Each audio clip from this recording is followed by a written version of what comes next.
Welcome to Lost Relation Chronicles. The soft hum of classical music filled the air, setting a romantic mood in the dimly lit restaurant, its warm glow casting a gentle ambience over the evening. Barbara adjusted her wine glass, tapping her manicured nails lightly against it as she leaned forward, her eyes fixed on Jake across the table. Jake's confident grin widened. His dark hair was neatly styled, and his tailored suit spoke to the authority of a man who was used to taking charge. As head of the marketing department, Jake had the kind of charisma that could command a boardroom and Barbara's heart. Tonight marked a secret anniversary, 6 months since their affair began.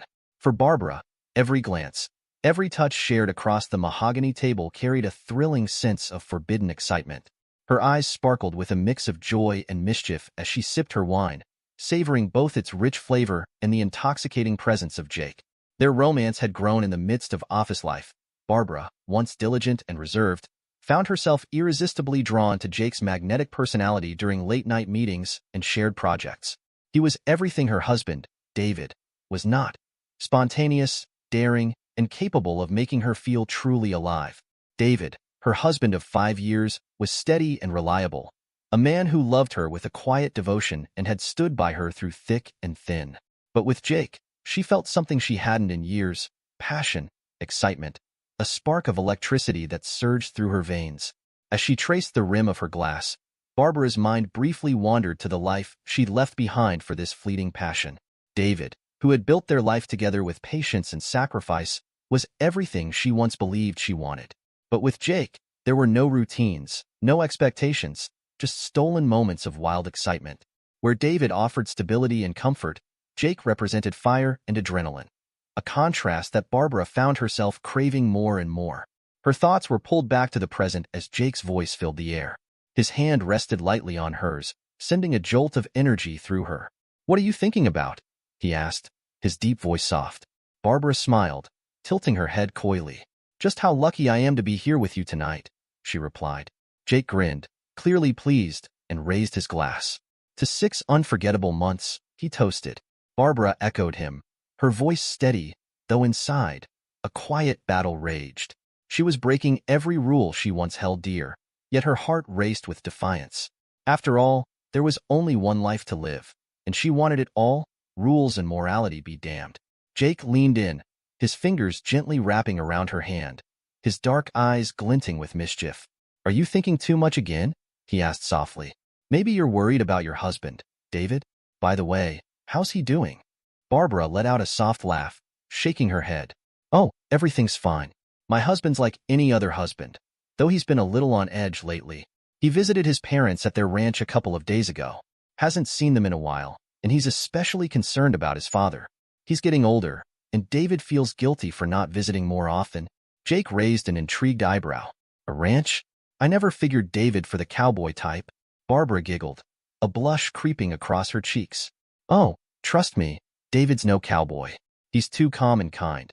His personality just doesn't match that kind of spirit." Jake smirked, his voice teasing. "A real man should passionately love a woman, take risks, be adventurous. Not some gray worm." His words hung in the air, charged with playful defiance. Then, with a wicked grin, he leaned closer. "Now, me, I'm a real man. And after dinner, we're going to have a race, a real love race." Barbara's cheeks flushed deeper, laughter escaping her lips at his audacity. She tilted her head, her voice turning flirtatious as she responded, "Is that so? Well, I think I'm up for the challenge." "A love race, huh? And what exactly does that involve?" Barbara teased, her voice soft as she leaned in closer. Jake leaned forward, his lips just a whisper away from hers. "Let's just say it's not for the faint of heart. You'll have to trust me," he murmured, his voice low and confident. Barbara was about to offer a flirtatious reply when their conversation was interrupted by the waiter, who arrived with 2 covered desserts, placing them on the table. "Excuse me," Barbara said, furrowing her brows in confusion. "We didn't order dessert." The waiter smiled politely, his hands clasped behind his back. "It's a gift." Barbara turned her gaze to Jake, her eyes sparkling with both suspicion and delight. "Honey, maybe you arranged this surprise?" Jake leaned back, a smug smile on his face. "Oh, I'm a master of surprises. But come on, ordering dessert? That's way too small for my scale." The waiter chuckled softly and stepped away, leaving the two of them to stare at the mysterious desserts before them. Barbara laughed, the tension from earlier melting away. A gift, huh? Maybe the universe is sending us a sign. A little cosmic approval of our arrangement. Jake raised his wine glass, his grin confident. To signs from the universe. They clinked glasses, their laughter blending with the soft hum of the restaurant. The moment felt surreal, perfect, even as if their clandestine relationship was somehow blessed by fate. The atmosphere shifted as Jake reached for the lid of his dessert, lifting it with a flourish.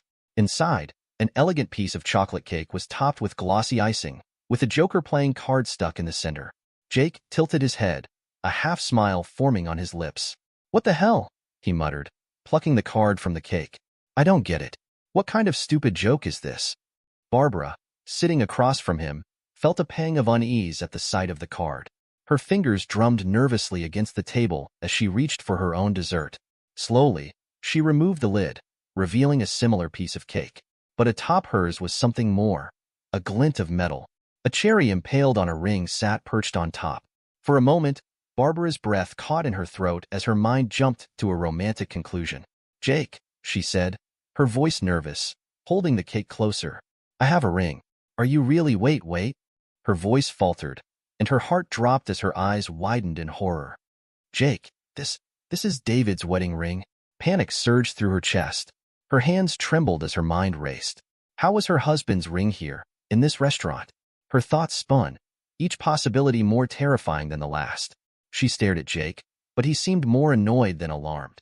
They sat in uncomfortable silence, each trying to process the bizarre turn of events.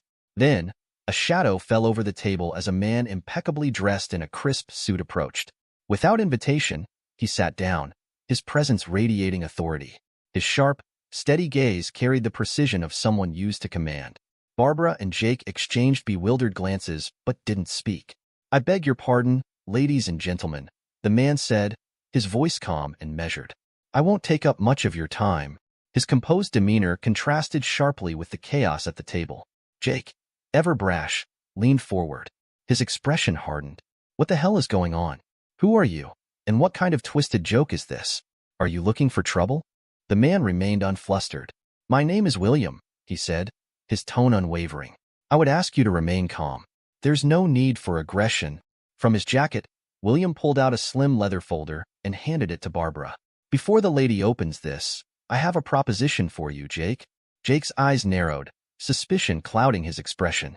"I understand you're a man who enjoys a good gamble," William continued, nodding toward the joker card still clutched in Jake's hand. "My client has a simple request. A bet, $50,000. If you're willing to make the wager, you can walk away tonight without further consequences." Jake burst into laughter, the sound echoing loudly enough to attract a few curious stares from nearby tables. "Are you serious? Perhaps you also want me to strip on the table and dance for the audience? This is insane. Who's pulling the strings here? David? Is he your client?" William's smile didn't falter. He nodded once, confirming Jake's suspicion. Barbara's fingers fumbled as she opened the folder William had handed her. Her gasp was audible as her eyes fell on the contents. Divorce papers, already signed and ready to file. No, this can't be happening," she stammered, her voice trembling. "How did this even? What is this?" Jake glanced at the papers, his expression turning smug. He leaned back in his chair, gesturing dismissively. "Barbara, baby," he said, his voice dripping with bravado. "I'm sure it's nothing. Don't worry about it." It seemed that David had decided to take a bold stand. Jake's response was nonchalant, as if it didn't faze him. "So what? It's not a big deal. Honestly, it's about time you cut ties with that fool," he said, shrugging it off. Barbara's voice faltered as she tried to explain. Her mind was still reeling. "Jake, you don't understand. David and I have so many unresolved financial issues, and now he's filed for divorce, out of nowhere. I don't even know what's going to happen." Jake leaned back in his chair, trying to project confidence. "Relax, Barbara. We'll get a good lawyer, and your David will be begging for mercy before this is over." He dismissed William with a wave of his hand. "As for this ruined evening, I'll take care of him. I'll show him his place before you even have to think about what happens next." Barbara's hands trembled as she opened the folder William had given her. Her breath caught in her throat when she saw the contents. Divorce papers, already signed, ready to be filed. "No, this can't be happening," she stammered. How did this even? What is this? Jake glanced at the papers with a dismissive smirk. Barbara, baby, relax, he said, his voice oozing with confidence. It's about time you dumped that puppy. This whole thing is nothing. Barbara's anxiety only grew as Jake's callousness sank in. Her hands shook as she held the divorce papers in her lap. But Jake, this is serious. Before she could finish, William spoke again, his voice calm and steady. So, you're refusing my offer? He asked, his tone almost wearied. Of course, I'm refusing, Jake retorted, his voice rising. Why should I listen to some guy who thinks he can dictate terms to me? Let him go to hell. And you, get out of here too, or I'll call the staff to throw you out. William remained unfazed. I'm sorry, he said simply. No need to make a scene. I'll leave. Barbara has a surprise waiting for her at home. Good night. With that, he turned and walked away, his polished shoes clicking softly against the restaurant floor. Barbara's heart raced. A surprise, she echoed, her voice trembling. What is going on? Jake, I need to go home right now. I'm scared. Jake remained calm, flashing her a reassuring grin. Relax, Barbara. I'll go with you. Don't worry. I'll handle everything. You're with me now. She didn't respond, her thoughts swirling. Jake paid the bill and let her out, his upbeat demeanor a stark contrast to her growing sense of dread. The drive home was tense. While Jake hummed along to the radio, Barbara stared out the window, her mind filled with anxious thoughts. What if David is waiting for me at home? She asked softly. Jake chuckled, dismissing her fears. Even better. I'll have a little chat with him and put him in his place. Barbara didn't feel reassured. Maybe we shouldn't go. This has gone too far, Jake. But Jake interrupted her, his tone still light. Come on, Barbara. He's already filed for divorce, and he's got the papers ready. What's the difference now? Let's face the consequences, and I'll teach him a lesson. Barbara swallowed her fear, but it didn't ease the growing pit in her stomach. As they pulled into her driveway, her heart sank. The lights were on inside the house, glowing eerily through the windows. Jake parked with a flourish. Let's get this over with, he said, stepping out of the car with confident strides. Barbara followed him reluctantly, her steps heavy with dread. She knew whatever awaited them inside would not be good. As they entered the house, the silence was palpable. Barbara flipped the light switch, revealing an eerily quiet home. She glanced around, half expecting David to jump out from the shadows. But there was no sign of him. In fact, most of his belongings were gone. Jake chuckled, glancing around with satisfaction. See? I told you. He ran off like a coward. Probably back to his parents' ranch. Barbara didn't respond. Her eyes scanned the room, uneasy. Something wasn't right. Then, her gaze landed on the kitchen table where a sleek black folder rested, its presence conspicuous. A chill ran through her as she approached it. She opened the folder, gasping as she read the handwritten note inside. Darling, I know everything about your double life. I have 3 months' worth of evidence. Divorce is the only way for you to atone for your sins. But there will be consequences. And by the way, look in this folder for some information about your impudent lover. Barbara's heart raced. She flipped to the next set of documents, photographs and printouts that left her breathless. The images were of Jake, with other women, one at a restaurant, another at a hotel lobby, a third laughing with him at a bar. Tears welled in Barbara's eyes as she held the evidence out to Jake, her voice barely a whisper. What is this? Jake, what is this? Are you seeing other women? Barbara's voice quivered as she held up the photos. Jake's expression shifted from anger to a defensive smirk. This? It's a pathetic fake, he said, leaning closer to point at one of the images. Look at this one. It's clearly doctored. This woman? She's just a former client, a contractor I worked with. And this one? He jabbed at another photo, his tone quickening, is just a college friend. Sure, I was polite and friendly, but that's it. These are just photos from casual conversations. They're twisting things to make something out of nothing. Barbara sniffled, wiping her eyes as she tried to process his explanation. So you're saying these are all misunderstandings? Jake placed his hands on her shoulders, locking eyes with her. Absolutely. These photos are just designed to hurt us. It's all part of David's twisted game. Look closely. Do you see me kissing anyone? No. It's clearly fake, designed by a good editor. These are lies, Barbara. You can't let him get to you. Barbara hesitated but nodded, her doubts easing under Jake's reassurance. However, inside, Jake was seething. his mind racing for more excuses to cover up the damning evidence. He couldn't let Barbara suspect him, not now, especially with David's manipulative tactics at play. Barbara turned back to the folder, her blood running cold as she read the next note. Tell Jake that if he wants, he can make a $100,000 charitable donation to my account.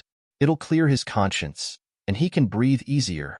Jake's face twisted with fury as he read the note. This is insane, he roared. 100,000? What does he think this is, some kind of mob operation? He grabbed the papers, tearing them to shreds with raw anger. I'll tell you what's going to happen next. Tomorrow, I'm hiring the best damn lawyer in the city. We're going to destroy David in court, just like I'm ripping these papers apart. This ends now. Barbara watched him, a swirl of emotions running through her as Jake's fiery determination temporarily soothed her nerves. She clung to the belief that Jake was a man who would stand by her, no matter what. After tearing up the papers, Jake threw them into the trash and turned to Barbara. We're not letting him win. Trust me, Barbara. I've got this under control. Barbara wiped away her tears and nodded slowly, Jake's confidence spreading a small sliver of hope. The tension seemed to ease as Jake poured 2 glasses of whiskey, sliding one toward her. This will help you relax, he said smoothly. Barbara took the glass hesitantly, her mind still racing. Jake leaned in closer, his gaze intense. Let David go. This is your house now, without him. Let's make a statement. Barbara blinked, taken aback. Jake, I don't know. This feels strange. Jake grinned, his confidence unwavering. Strange? No, it's victory. It's us showing David that he doesn't own you anymore. Trust me, you'll thank me for this. His words, his tone, and his unrelenting charisma slowly wore down her resistance. Eventually, she relented, and he swept her into his arms, leading her to the bedroom. The next morning, Jake dressed sharply for work, fixing his tie as he spoke. Don't worry about a thing, babe. I'll cover for you at the office. I'll tell them you're sick and need a couple of days off. I'll also focus on finding a lawyer and putting together a plan to take down your bastard husband. Barbara nodded, still groggy but somewhat reassured by his confidence. Jake kissed her cheek and left for the day, leaving her alone in the house. As the silence settled around her, Barbara stared out the window, holding a cold cup of coffee. Maybe this is for the best, she murmured to herself. To hell with David. I'll have a different life now. Her phone buzzed, snapping her out of her thoughts. A notification from her bank appeared on the screen. Your account has been frozen. Panic flooded her as she scrambled to log into her banking app. Her heart sank as she saw that the joint savings account had been emptied. All of it, transferred into separate accounts she couldn't access. Frantically, she called David, but the call went to voicemail. Her anxiety grew as each second passed, until her phone finally rang. It was David. Barbara answered with a mix of anger and desperation. David, what did you do? You froze my account and took our money. You're being a coward. You made a show of handing over documents yesterday, but we need to talk about all this. If you don't, I'm going to be very angry. David's voice was calm, but there was an unmistakable edge of disappointment. Barbara, you made your choice. You'll get your explanations in court. Until then, I'm done discussing anything with you.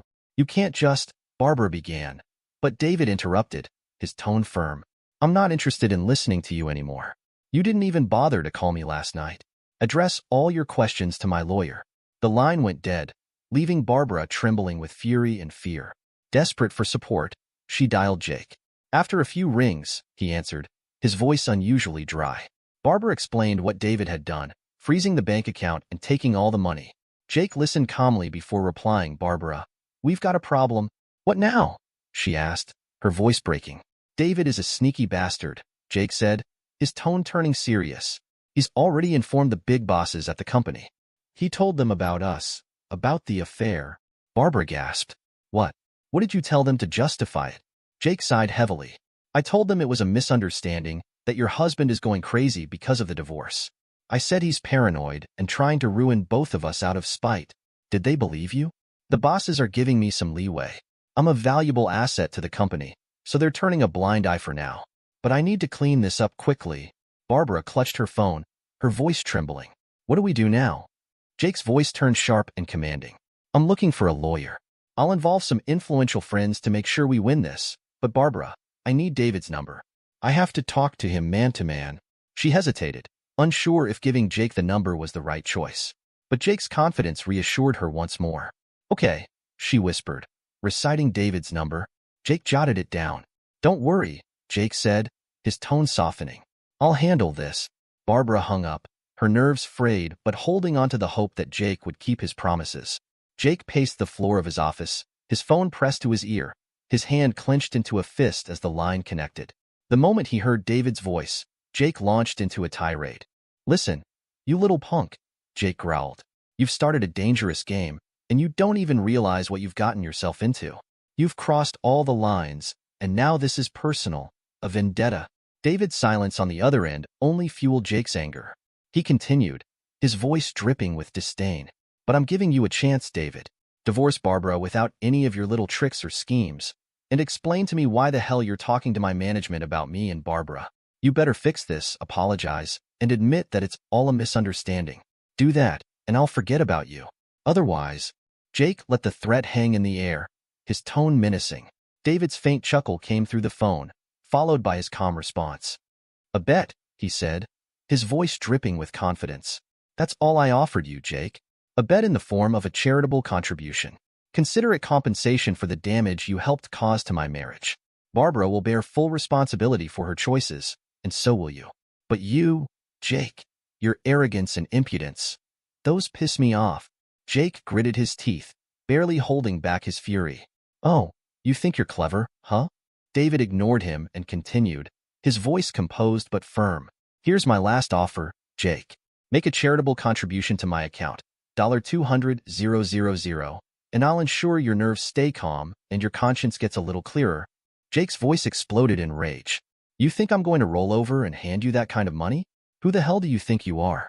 I'll crush you like a bug. You hear me? I have real friends, powerful ones. I'll bring in the best damn lawyer money can buy, and you'll regret ever messing with me. David remained unshaken, his tone as composed as ever. You're welcome to try, Jake, David said coldly. But mark my words, you'll suffer for every step you've taken. The bets are made, gentlemen. His voice turned icy as he finished. Goodbye, Jake. I have nothing more to say to you. The call ended abruptly before Jake could throw another insult. Jake slammed the phone down on his desk, muttering curses under his breath. That smug little bastard, he growled. He thinks he can play with me. But deep down, a small, nagging voice he refused to acknowledge began to stir. For the first time in a long time, Jake felt the unsettling sting of uncertainty. The first day of the divorce trial erupted in a storm of revelations. David and his lawyer presented a mountain of evidence, photographs, messages, and detailed accounts of Barbara's secret meetings with Jake. Each piece painted a vivid picture of their betrayal. Barbara's lawyer, a sharp-tongued man with a knack for stalling, objected to the immediate admission of the evidence. Your Honor, he said smoothly, these materials require thorough verification. Until their authenticity can be confirmed, we cannot allow them to unfairly influence the court's proceedings. It was a clever move, buying time for Barbara and Jake. Jake smirked from the gallery, silently commending the lawyer's strategy. Time was exactly what he needed. Time to pressure David to use his connections and resources to make this whole ordeal disappear. When the hearing ended, the judge adjourned the case until the next session. Barbara looked visibly shaken, but Jake reassured her with his usual bravado. Don't worry, babe, we've got this. Just give me a few more days, and I'll make sure David wishes he'd never messed with us. As Jake wrapped up calls to friends who could help him corner David, his phone buzzed. The name on the screen made his stomach drop. Boss? Jake. The boss said curtly when he answered. I need you in my office. Now. The line went dead before Jake could respond. Something about the tone of the call suggested trouble. Trouble Jake might not be able to charm his way out of. Jake entered the boss's office, his usual confidence diminished but not entirely gone. The boss, a sharp man who rarely minced words, gestured for Jake to sit. Jake, the boss began, his tone cold. Frankly, just for that murky story with Barbara, I should have fired both of you. But I turned a blind eye, believing your explanation, until now. Jake immediately launched into a defense. Sir, I'm her boss. I couldn't abandon her while her husband's clearly unhinged. There are court hearings coming up, and once that's sorted, everything will calm down. The boss frowned, tapping his fingers on the desk. We're not here to talk about your personal drama, Jake. I've received some very disturbing information. Jake stiffened, his stomach tightening. What kind of information? The boss leaned back, his gaze unwavering. It seems you've been involved in fraud, mismanaging the company's advertising budget, funneling money into shell companies, and pocketing the difference. The details are extensive. Jake's mouth went dry. That's ridiculous. I'd never. The boss raised a hand to silence him and pressed a button on his desk phone. Moments later, the head of security walked in, followed by another man in a sharp suit. This is a friend of mine, the boss said, gesturing to the man. He works in the department for investigating financial and economic crimes. For now, this investigation will remain unofficial, but we're going to verify everything that's come to light. If it's true, Jake, you're looking at massive fines and possibly a criminal case. Jake stammered, his confidence cracking. I don't know where this is coming from. Someone's trying to ruin me. The boss tilted his head, scrutinizing him. By the way, Jake, do you play poker? Jake froze, the question catching him off guard. No. I mean, not really. Just occasionally for fun.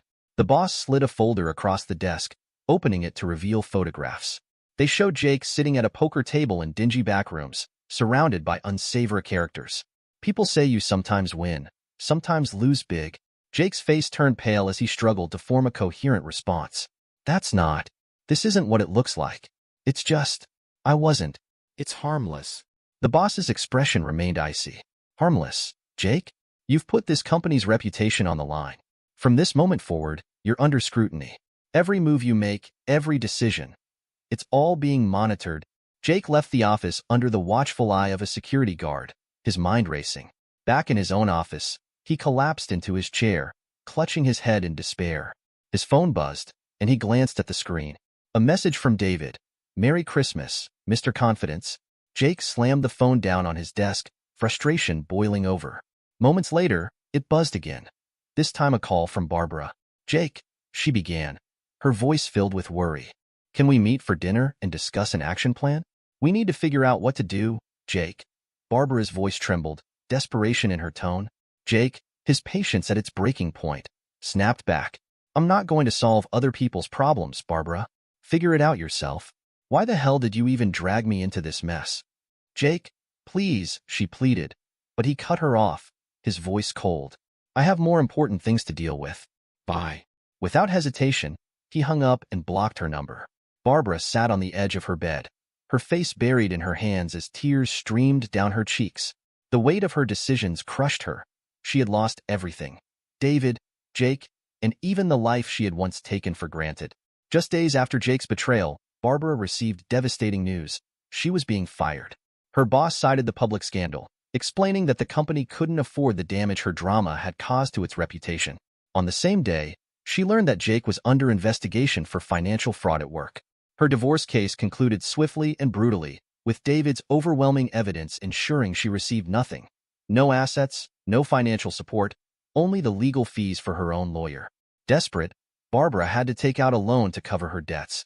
Eventually, she secured a new job, but it was a far cry from her previous position. Her salary was modest, and her responsibilities tedious.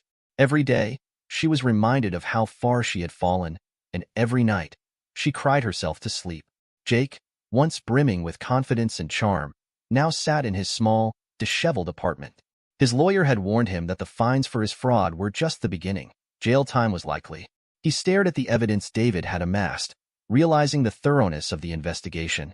The truth was undeniable.